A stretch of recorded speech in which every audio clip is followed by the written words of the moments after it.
Good morning, everyone. Good morning, all my colleagues, friends, dear students, and Techfest volunteers and the organizing committee. At the outset, on the second day of the most vibrant and most enriching Techfest of 2023 of IIT Bombay, I am profusely overjoyed and overwhelmed to take this opportunity to introduce and graciously invite our most respected chief guest of the day on behalf of the TechFest organizing committee of IIT Bombay and ADCPS of IIT Bombay. When we talked about the technology, innovation, incubation, and the startup, so we see a statesman who has had industry experience and who has turned that experience into a policy making through his political career for a greater cause. So you can see his transformations into a designing policy and the state of the art creating infrastructures for the people of Japan. I would call him as a living maverick. The period that has witnessed in the last 2 decades in the Japan, where generations can see uh, shared prosperity while striking the balance of this prosperity between the state, civil society, political constituency, and fraternity among the international stakeholders. So the colleagues, young students, and visitors at the IIT Bombay, uh, he is none other than Mr. Taro Kono, a Minister of Digital Transformations and Minister of Administrative Affairs of the Government of Japan. So, on behalf of the team, I would like to welcome him on the dais. So, Mr. Taro Kono, please give him a big round of applause welcoming Mr. Taro Kono. Mr. Kono was born in 1963, one of the youngest parliamentarian of the Japan, of the government of Japan, in the Kangwa region. I have no words to say about his career span over 3 decades and his achievements. However, as a scholar of public policy and researcher at IIT Bombay, I can connect with his journey as a student of policy science. After leaving his professional career in the corporate, he spearheaded an essential portfolio as an administrator and the minister with the government of Japan.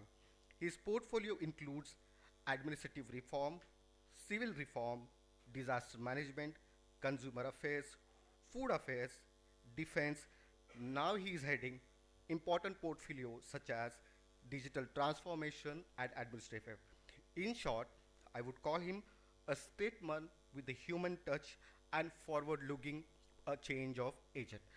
So, without any hesitations, I would like to invite him, Mr. Kono Taro, to come on a podium and to give his keynote address to the audience of TechFest 2023. Hand it over to you, sir.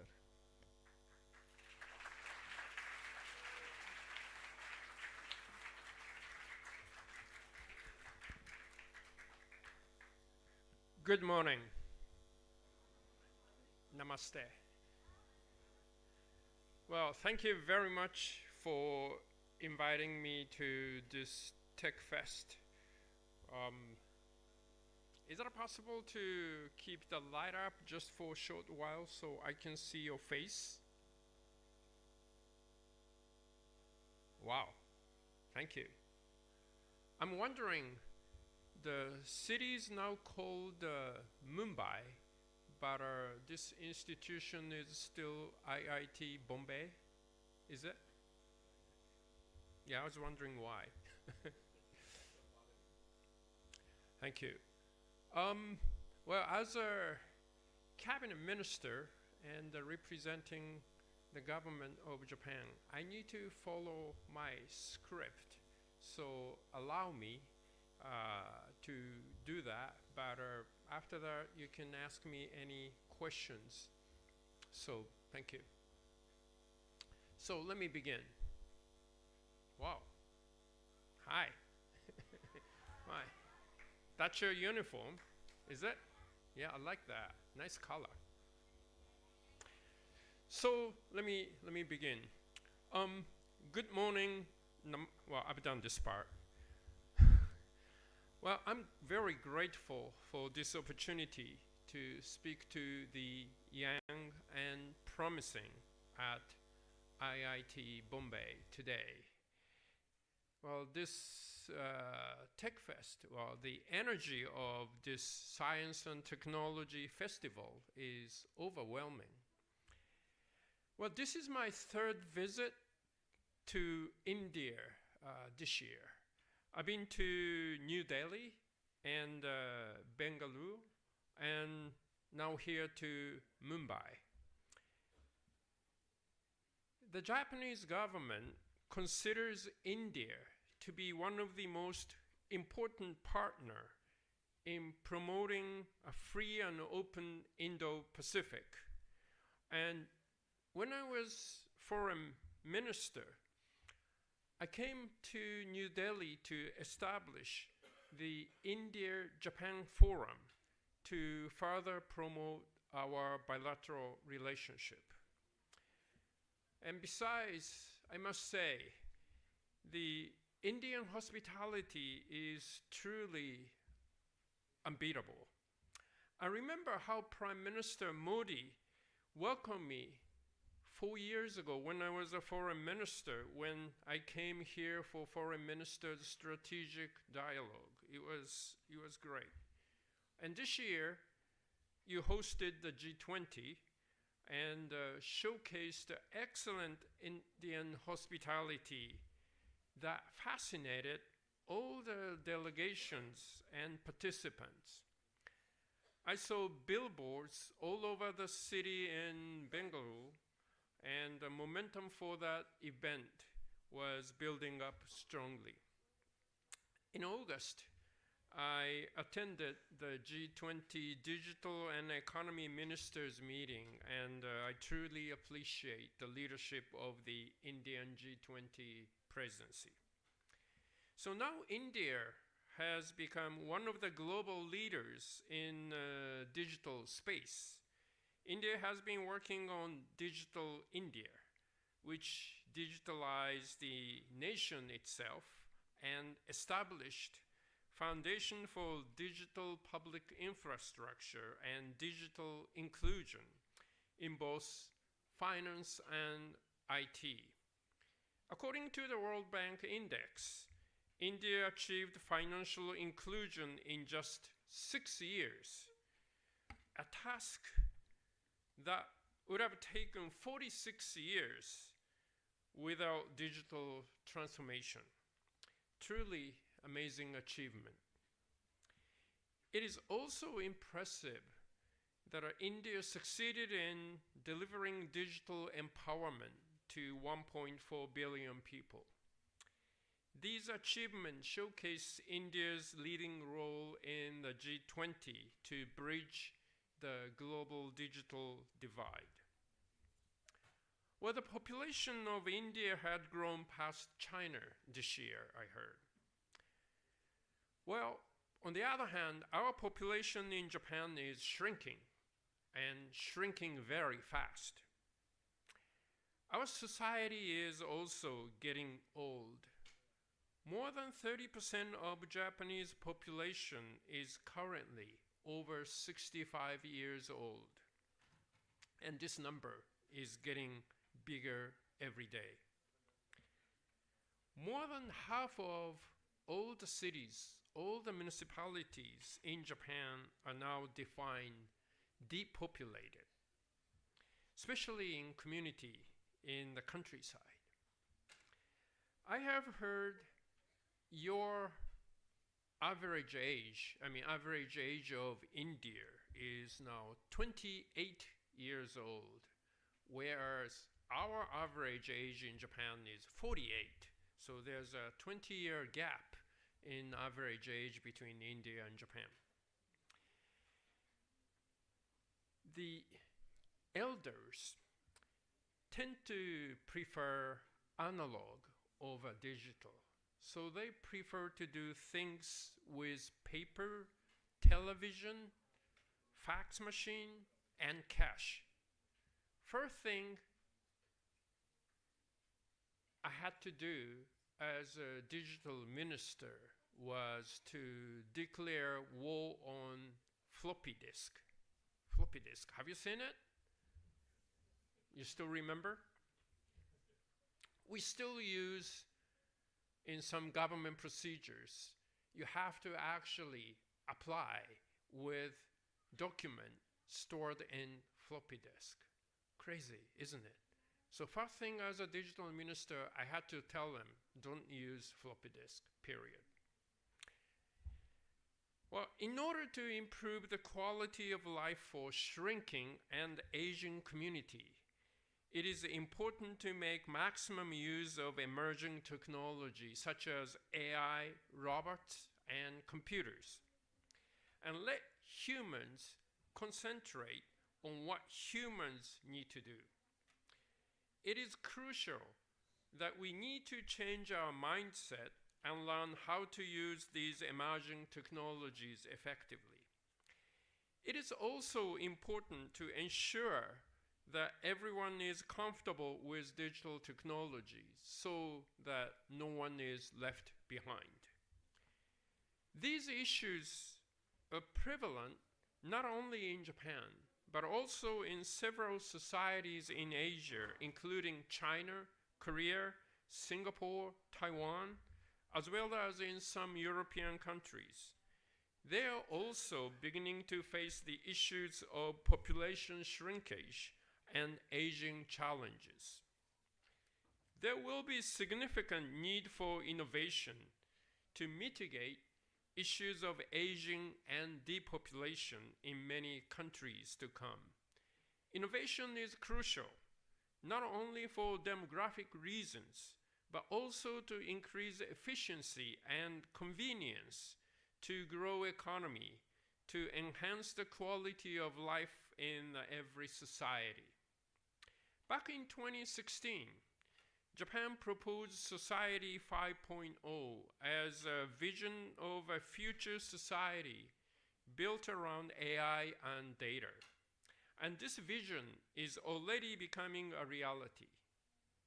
A vast amount of data collected from sensors creates new value through AI, and they are then fed back to us, humans.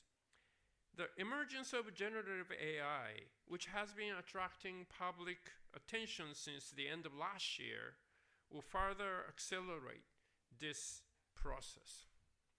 So what are the technologies that can replace humans? Let's look at what is currently being addressed in Japan. I brought some movies and photos. I don't know. Is it coming up? Well, we are planning to have Expo 2025 in Osaka, and it's aimed to use flying cars or flying taxis, technology for transportation between two destinations. So let's see a short movie.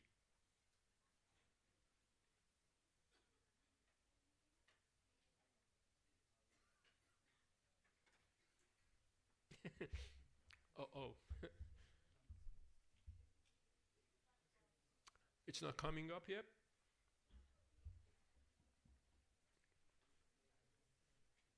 Is it coming?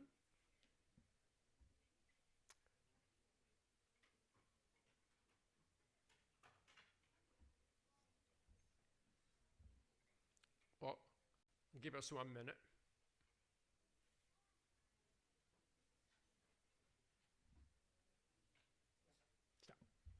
Yes.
Thank you. So please come visit us in 2025. It's Expo in Osaka. We are also promoting drone delivery service. A qualified pilot or even a digital pilot system remotely transport goods from a store and deliver them to customer waiting at home. This service is particularly useful in depopulated area with mountainous regions. Now, more than half of the cars driven in Japan are equipped with driving video recorder. This presents an opportunity to develop efficient public services by utilizing these devices. An emerging service called Dashcam Road Manager uses AI to support road inspection and management operations in local government. It automatically detects road damage by combining road image data acquired from driving video recorders with communication functions provided by a Japanese insurance company and the AI analysis technology of a startup company from University of Tokyo. This service will replace manual road inspection by local government officials. Do we have video? Maybe not. Okay, let's go to the next one. Well, you know what it is.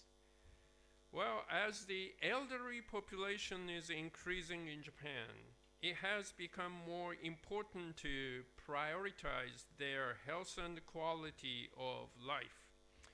So in order to monitor their health, we are thinking about using toilet. Sensors automatically check their health data and do their health checkups. This kind of innovative approach reduces the workload of nursing staff and provide high quality care to the elderly. I wanted to show the photo of the toilet in use, but I couldn't get the photo, so sorry about that. We also have a next unicorn that provides technological solution for space debris. This startup is developing spacecraft to remove satellites that have reached the end of their useful life or satellites have permanently failed. So this startup called Astroscale is trying to remove the space debris so we can ensure safe travel to Moon or Mars or whatever. The next one, I think you might know Hatsune Miku.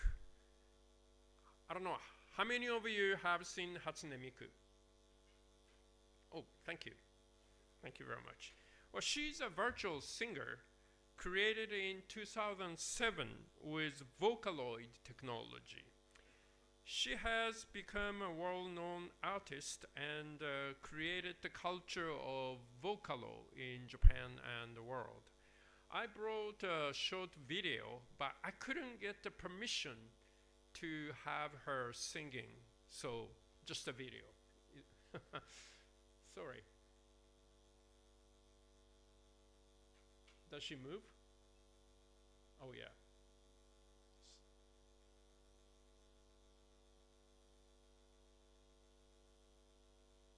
I try to convince them it's nice to have her singing in India, so she might get more fans here, but I couldn't get the permission.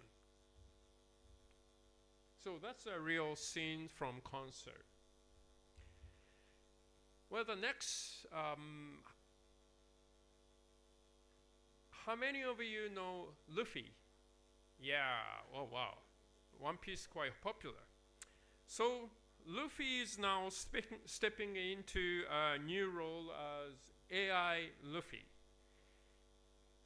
Well, he's now providing interactive route guidance and customer service.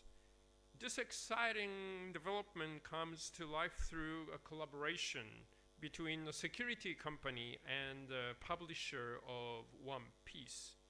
Luffy is now showing a map to a man who is asking the way. 帰りの地図も見せてよ。地図はこれを見てくれ。うん、ありがとう。気にすんな。Oh well. Maybe not as famous as Hatsune Miku or Luffy, but have you seen my avatar? Well, this one is me and the other one is Avatar. When we had our G7 digital ministers meeting in Japan, I was supposed to give a speech at the G7 event. But at exactly the same time, I was called to the parliament to take some questions. So I was thinking about sending my avatar to the parliament to answer the question from MPs, but I thought better of it. So instead of me going to G7, I sent my avatar to G7 event. He delivered the speech. I went to the parliament to answer the question in the parliament. And after his speech, I joined him onto the stage. So after the G7 meeting, my avatar got a more invitation to international conference than I. Well, you invited me, not an avatar, so I really appreciate. So thank you. So this is what we are trying to do. For the Japanese, AI or robots never been enemy. For many, many years from manga, robots are friends of human being, and we are losing population. We need AI and robots and computer to help our workload. So unlike some European country who treat AI and robots as enemy to workers, I guess Japanese are friend with AI and robots. So as you may already know, emerging technology come with high expectation. However, we also need to be cautious about the risk of AI-generated fake news and malicious disinformation on social networks and the internet. These pose a threat to the democratic process, which is very concerning. Next year, there will be a significant number of elections in various countries, including United States presidential, European, and India as well. We may have one in Japan too. Therefore, cyber resilience and online safety are crucial now more than ever. During the Quad senior cyber group meeting held in Tokyo this month, Japan and India, together with the United States and Australia, shared the recognition that safe and secure cyberspace contributes to a healthy and secure society, and that international cooperation is key to this. In October this year, together with 14 countries and regional organizations, we released a recommendation for secure by design and secure by default principles. These guidelines are for the individual involved in software development and aim to enhance cybersecurity. Japan has consistently emphasized the importance of secure by design philosophy in its cybersecurity strategies since its initial formation in 2015. Now we aim to push forward with the practical implementation of this principle in collaboration with other countries in light of growing cyber threat. I believe that like-minded countries should take a leadership role in ensuring safety and trust of the digital space. Our fundamental mission is to reverse the fragmentation and disorder within the broader digital world. When it comes to digital services, I believe that Japan and India share the same values. This year, Japan held the G7 presidency, while India headed the G20. This presented a perfect opportunity for us to make our bonds in the digital field even stronger. That is why I have visited India 3 times this year.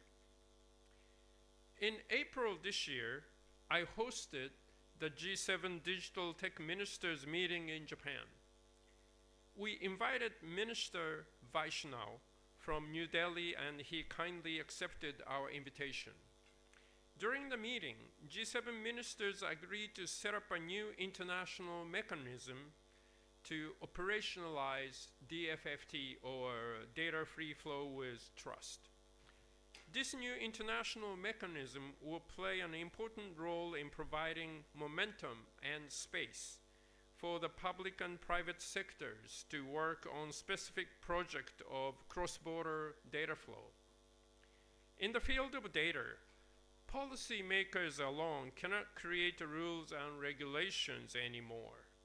Any rules and regulations concerning data must be backed up with technology to achieve the policy goals. So we must integrate technology into governance by collaborating with private sector and technical community that handle technology. The new international mechanism will consist of an existing government panel and an expert community. Our ultimate goal is to promote a human-centric society with technology. I believe that if we can get data flowing in a way that is both free and trusted, while protecting security, privacy, and intellectual property, the world will be a healthier, more convenient, and more prosperous place for everyone. I have looked for ways to bridge the digital and the physical world, and I firmly believe these kinds of dialogue between young digital talents and policymakers are the first step towards the goal. Currently, we are talking with the Indian government regarding UPI, the payment infrastructure, and digital ID. I am confident that India and Japan will increasingly collaborate in the digital field. As our world continues to grow more interconnected, the demand for increased interoperability becomes crucial, calling for a greater number of digital talents with a global mindset. And that's where you come in. Singapore, a country of population of 5.5 million, had 3,800 people in their digital agency. Japan, with 120 million, has only 1,000 working in my digital agency. Both the government and private sectors are facing difficulties in finding enough digital talents, creating a significant gap between the expected and the actual number of digital talents needed. We always welcome Indian tech talent to Japan. This month, the Embassy of India in Tokyo organized the India-Japan Skills Connect event, aiming to boost the engagement of highly skilled professional talents from India in Japan. We hope that these initiatives contribute to reinforcing the economic ties and fostering human exchange between India and Japan in the future. Let's continue to innovate the world with inspiring mission: one Earth, one family, one future. Thank you very much, and Dhanyawad.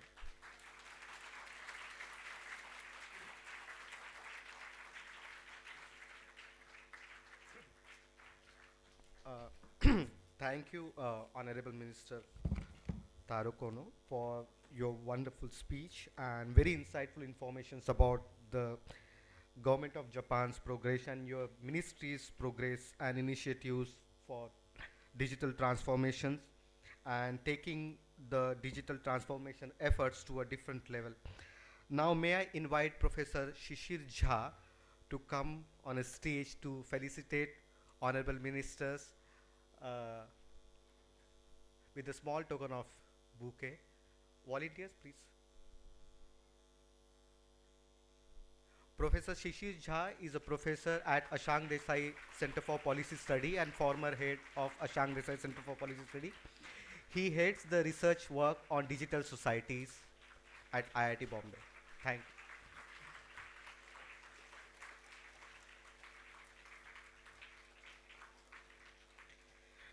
Now we will move to our next segments, which will be the interactions between the students, the faculty colleagues, and the visitors over here. And it will be like not the question answers, but I will initiate the dialogue with the honorable ministers, and then we can have like interactive sessions with him. So I'll go and I'll sit here, and then I'll start the first questions. Then we will take his reply, and that's how the session will start.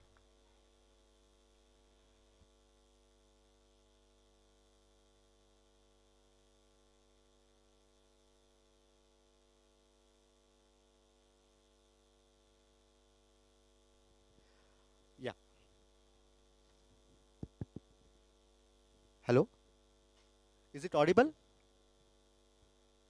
Uh, may I request all the young students to please maintain silence because I can hear a lot of noise. So please maintain silence. Yeah. Um, so my first question, uh, very interesting presentation, sir, and interesting initiatives in the G7 meetings you have actually discussed. And many of these initiatives are very important for the emerging economic like India, and where we are also moving towards the digital transformations as Digital India and the Skill India missions, where the government of India has also made concerted efforts to make our digital infrastructure at a different level. So I have a first questions.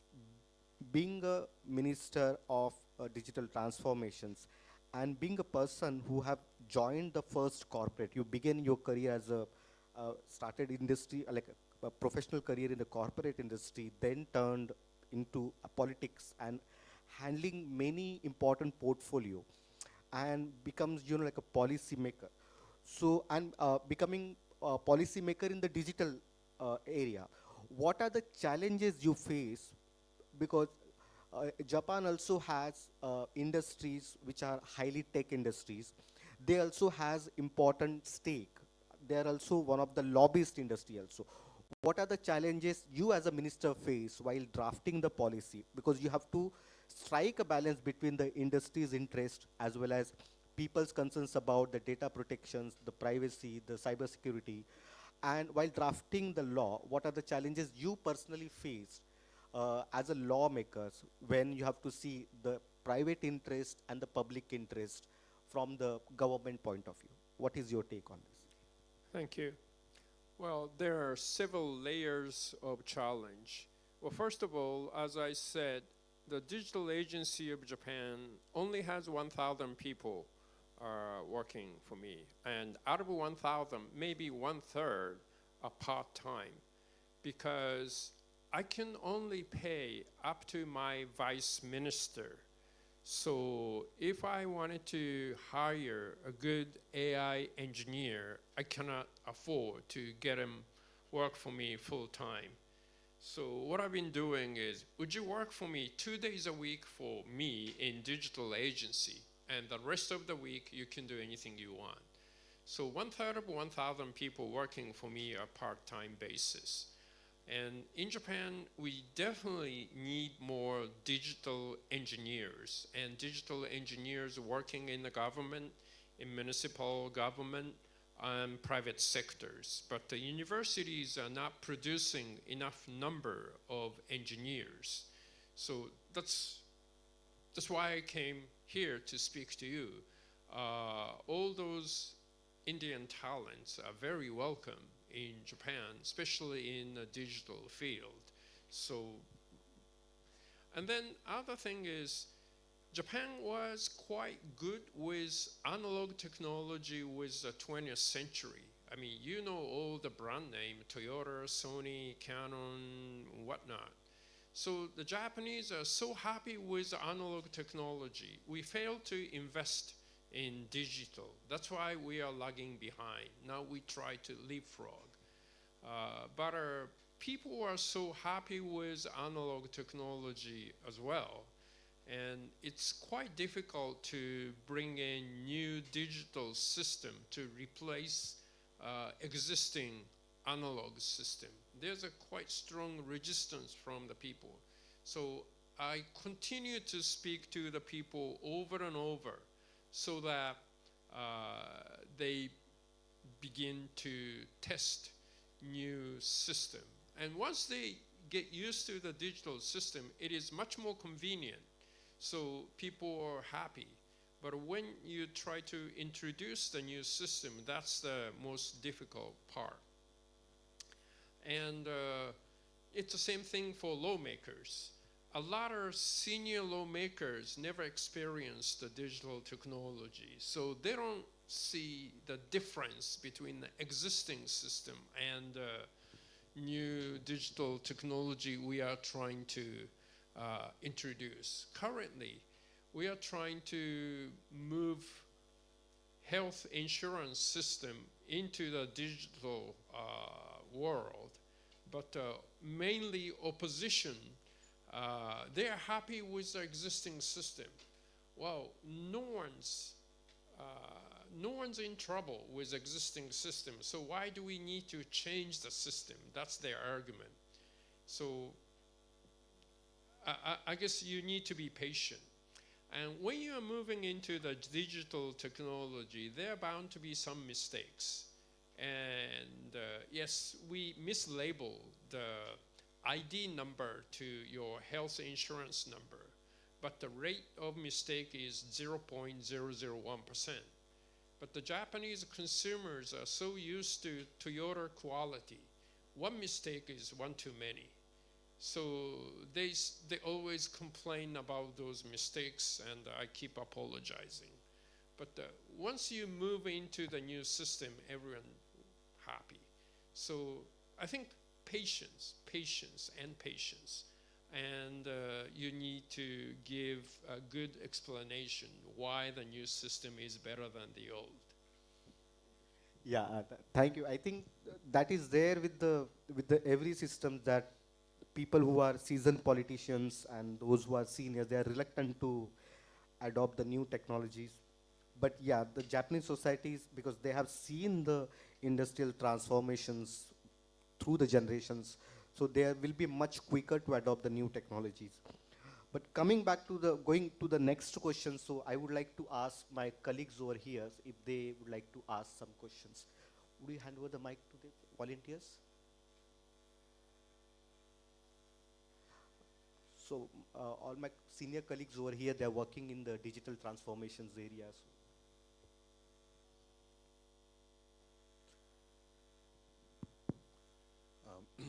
Yeah, I'm Shishir Jha. So thank you, Honorable Minister, for your presentation. My question is about one aspect that you mentioned in your talk, which is related to using digital technology for governance, right? Everyday governance. Because in a background, one can state briefly that considerable part of the promise of the internet and the digital world, a considerable part of the promise was that it will lead to more transparency, better governance. But my reading is that it's not happened to that extent. It could happen in the future, but in terms of your experience about this in Japan, and maybe through UPI, etc., things are changing. Is this a difficult thing to do?